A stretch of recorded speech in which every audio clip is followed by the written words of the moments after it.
Hello, ladies and gents, and welcome to another fabulous week of our English 101 class. Some of you brought to my attention that not all the feedback was showing up on your Project 1 drafts until this morning. So the biggest thing you'll note this week is that the due date on Project 2, the Trial by Media essay, has been moved from Monday at midnight to Tuesday at midnight. To give you a little extra time to review that feedback, to make sure that you take into account the feedback that I gave you in those three places, the rubric, the gradebook submission feedback, which is kind of like global notes, and then the embedded feedback in the body of the essay itself. And there's an announcement that shows you how to view all of that feedback if you don't know how to view it already. So I'm giving us that extra 24 hours to make sure that we can take all that feedback from Project 1 and incorporate it into Project 2 so that we don't make the same mistakes twice, so that we don't lose points on those mistakes twice. We can make new mistakes in Project 2, which is yay. That's like what writing's all about, is we continue to grow and learn and make new mistakes and then learn from those and continue on. That is the joy and beauty and sometimes pain in the butt of writing.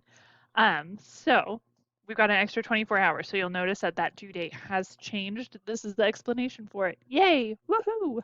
I do know that tomorrow is Halloween. So if you have fun plans for Halloween, don't wait until midnight tomorrow night to submit your essay because the little internet gremlins will cause trouble and your essay won't work. Like that's just the Murphy's Law of it.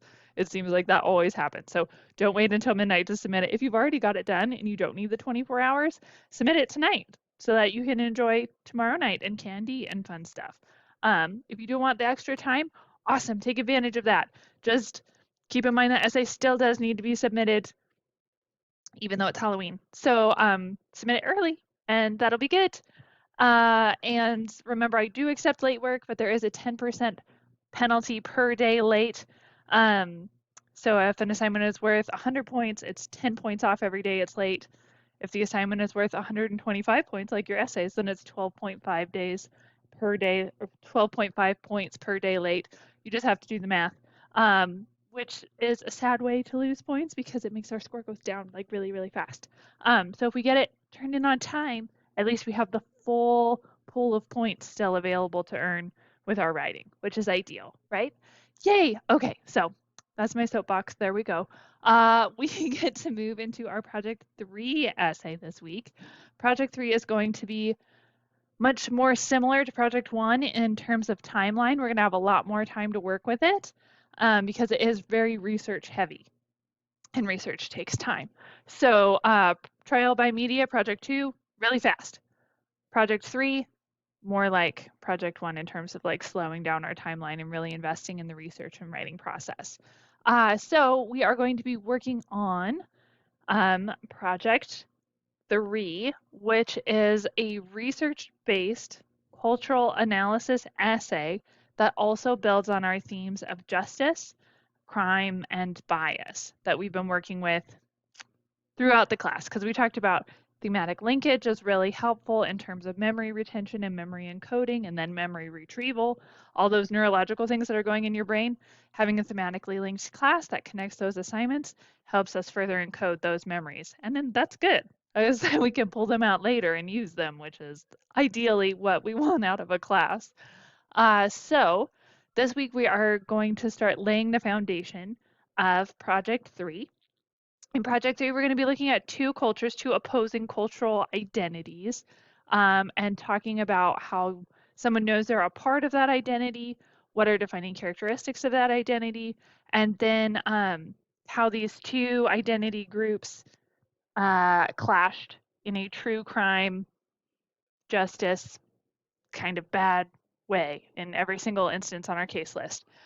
Because because we're going to be looking at cases like the Pittsburgh synagogue shooting, where the Jewish community in Pittsburgh had a synagogue. They were attending worship services, and anti-Semitic violent person came and shot a bunch of people. So we're going to look at the identity of the Jewish community there. We're going to look at the identity of the anti-Semitic community, and we're going to look at how their understanding of the world caused this kind of clash and how those things can be avoided.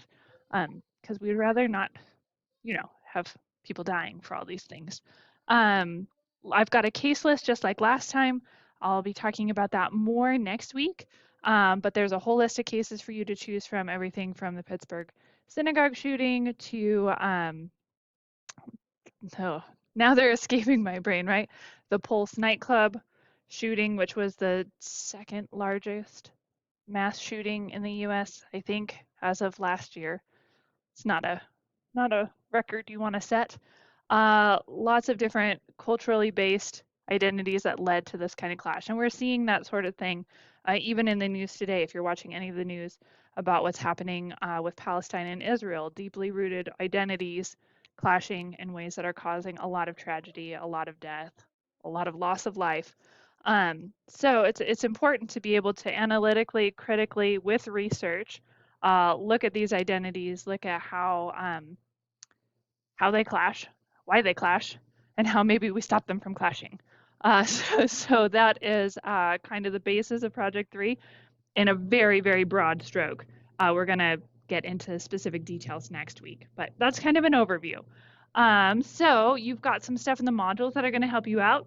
We're going to be reading an article about bias and how our brain processes that kind of stuff. And then I've got a module about how to do research in the library. And then we'll talk about culture, bias, and justice as like the foundation of this essay. And then on Friday, you're going to take something called the Implicit Bias Association Test. This is put forward by Harvard University.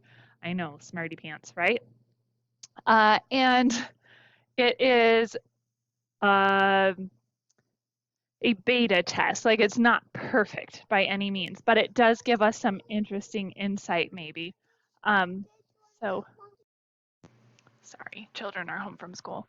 Um, so it is a beta test. It's not perfect by any means, but it does give us some interesting data to work with that could be helpful in your 5th and 6th paragraph in your Project 3 essay. So it starts with just this disclaimer that says, I won't sue Harvard if I don't like my test results. And then you're going to select one of these categories. Now we're looking for categories that deal with like cultural identity. So some of these tests are better than others. Asian identity, yes. Presidents, don't take that one because I really don't care what presidents you prefer. Like, that's not part of our, it might be interesting, but it's not part of our essay project. It doesn't really line up with our essay project. So don't take that one.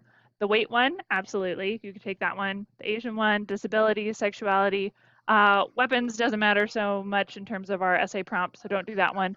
The race one, gender career one, age one, all of those are, yep, all the rest of these work. Perfect. So you can pick any of the tests except for presidents and weapons. Don't take those because they don't really align with our prompt.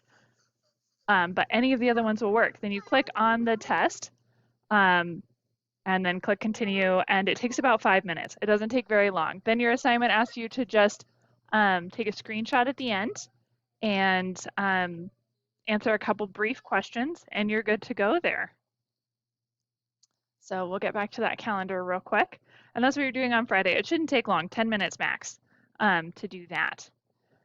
So if we go into our class, just like always, our modules folder has all the resources we need to be successful. So check that out. We finished Project 1, we finished Project 2 now, woohoo! Now we're on to Project 3, which is Culture, Bias, and Justice. Here's our recorded lectures you're going to be watching on Thursday this week, Part 1 and 2. Check those out. Here's the case list if you want to take a peek at that ahead of time. We're going to be talking about that next week, but this is just to give you some orientation if you want to look ahead. This is an article that's really, really helpful in terms of research and sources. Charlie, no. And then the other thing you'll find helpful as you scroll down is the library time research tab. There's a Prezi that shows you how to do the library research. It's super, super helpful. So consider checking that out. I also have library research help embedded in our videos here in our prompt case lesson outline. So you can use those as resources as well. Lots of good stuff to get us started. Have a great week, guys. As always, if you have any questions, reach out. I'm here to help.